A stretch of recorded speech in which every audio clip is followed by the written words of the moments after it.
The Working Committee of the Naga People's Front has endorsed the decisions of the NPF Legislature Party to withdraw from the Joint Legislative Forum on Naga political issue and boycotted the recent Nagaland one-day assembly sessions held on August 13th. The Working Committee of the NPF took the decisions following a meeting at the NPF Central Office in Kohima. Here's a report.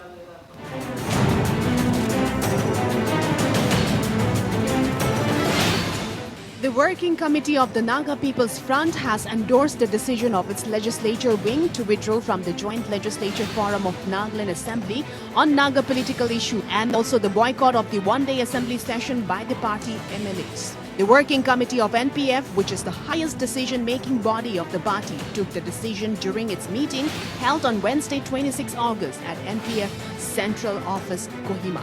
The resolution signed by NPC Secretary General Achunbe Mokikon and party MLAs Yata Chu and Y. Vekhanoswo as resolution committee members said that the meeting after thorough deliberations endorsed the decision of NPF legislature wing to withdraw from the JLF and further endorsed the boycott of one-day session which was convened on August 13. Keeping in mind the urgency of resolving the Naga political issue, the NPF-WC appealed to the negotiating parties and the centre to expedite the political negotiations and bring to a logical conclusion to usher in peace and tranquility in the region.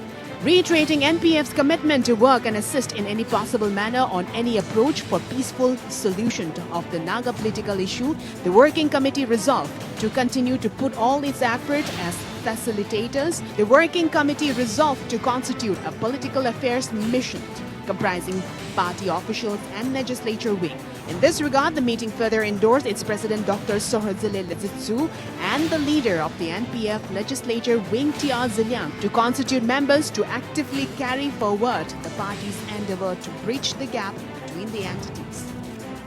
Meanwhile, the NPF Press Bureau in a separate statement informed that the leader of opposition, Tia Ziliang, briefed the House on the reasons for boycotting the recent assembly session.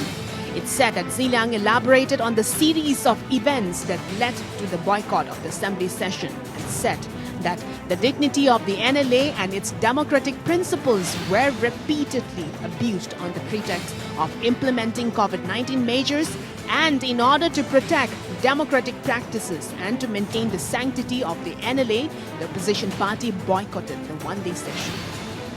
In Zanbe Mokobong,